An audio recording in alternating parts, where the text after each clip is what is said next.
Good day, netizens and our beloved professors. I am Francis L. Gonzalez, the presenter of the research paper entitled I Am Whole, the Life and Struggles of a Person with Physical Disability.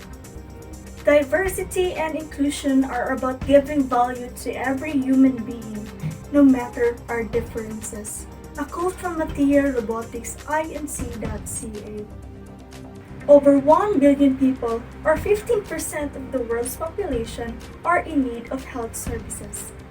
And 3.8%, or 190 million, are living with physical disabilities, ages from 15 and above.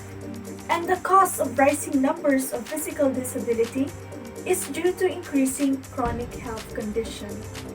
And that 3.8% are the ones that experiences depressive symptoms because of environmental values, loss of roles, stressors that is inclined with their situation, or even poverty. They are not just affected physically, but also emotionally. They are 3 times more likely to experience depression. For the reason they felt excluded from the group or the society. A disability should not be a social barrier.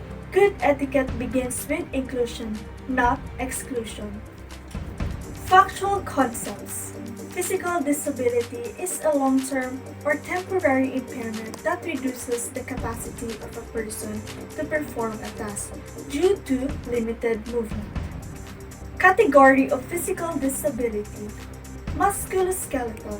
It affects the joints and the bones that leads to deformity of limbs, osteogenesis imperfecta, or born with imperfect bone formation.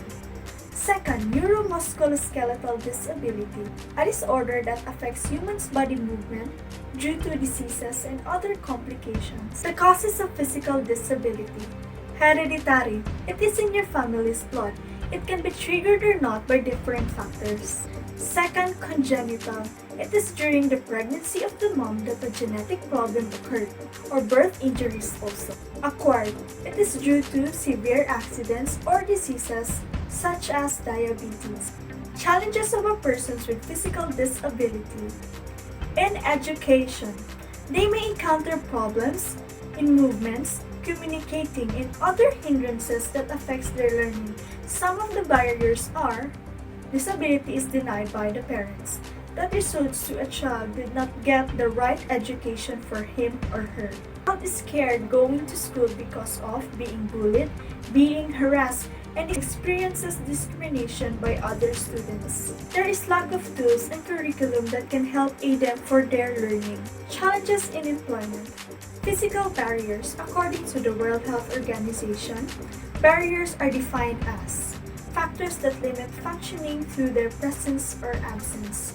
There are few establishments that does not hire them because of their condition, and it does not mean they are not able for a job. Communication barriers that might cause misunderstanding with co-workers or customers due to their disability. Policy barriers. There are policies that are biased to them and does not consider their capacity. Blindness or visual impairment. This is because of damages of the optic nerve. In the Philippines, year 2011, there are over 300,000 people who are blind or visually impaired. Hearing impairment.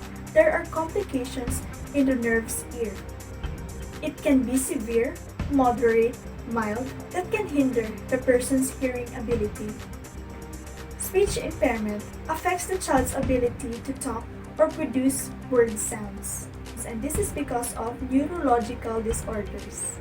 Amputee, a person who lost a part of a body by amputation, and this is because of injuries, severe accidents, surgeries, or congenital defects. Social constructionism. It is including and acknowledging them as a part of the society. Skill acquisition. We included gross motor skills such as leg movements and involving the upper and lower extremities. In motor skills such as finger movements, grasping, clasping, and even snapping. Open, single, and complex skills made the performance meaningful and gave story to it. Specificity. Serial and discrete are used to bring colors to the dance. Methodology: we utilize part learning, and it is applicable for the current situation. Conclusion: they are not different. They are not out of the norm. They may lack in some areas, but it does not mean they cannot do anything. We can do all things through Christ who strengthens us. In them and during the process of today's virtual recital, I am Paul, the life and struggles of a person with physical disability. Thank you. God bless. Keep safe, everyone.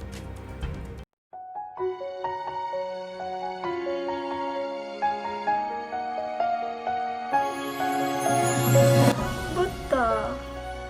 Bungol, Amang, pungkol.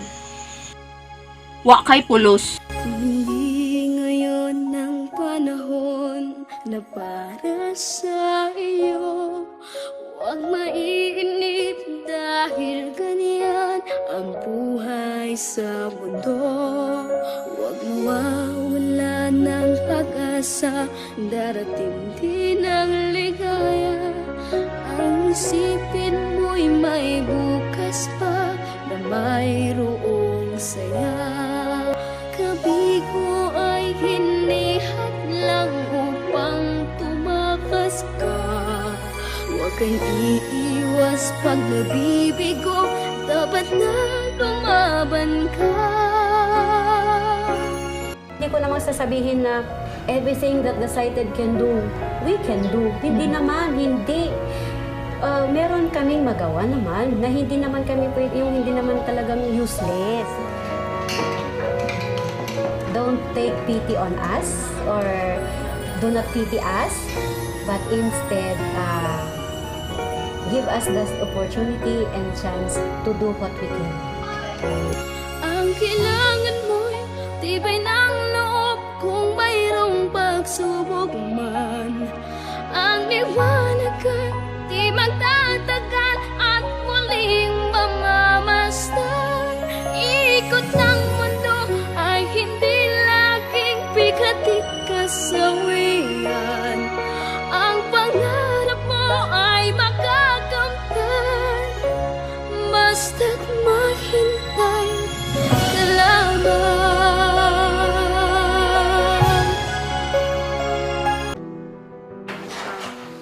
Tina ako na nag-eskwela pa ko ato, nag-sketches na lang ko. Then, eskwela ko, then wala sa tuka human kay taga mga classmate kong balo. Then, kanila Unsa ba i-subo? ilang ko ng scratches para yung ako.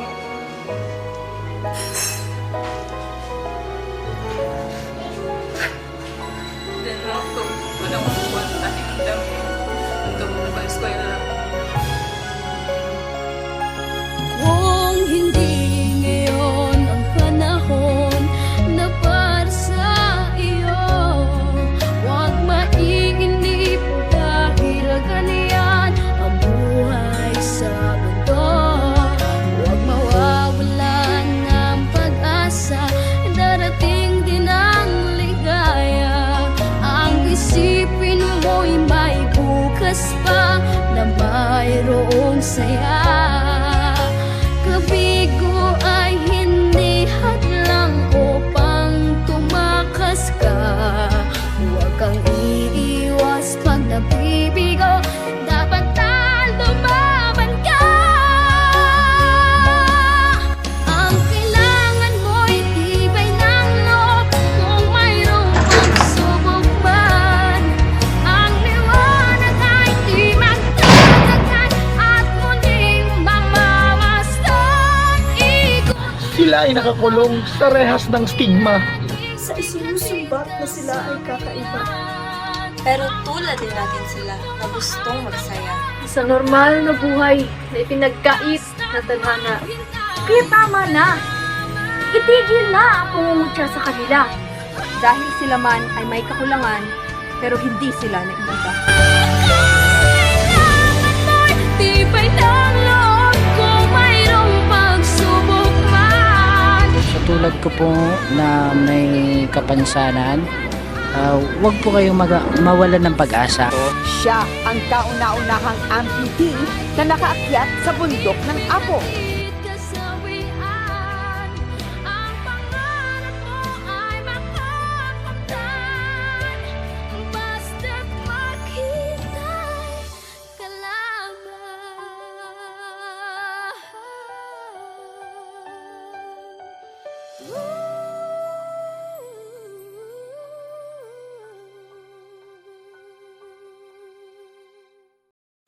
ang kailangan mo'y tibay ng loob kung mayroong pagsubok man. Ang liwanag ay di magtatagal at muling mamamasdan. Ikot ng mundo ay hindi laging bigat kasawian.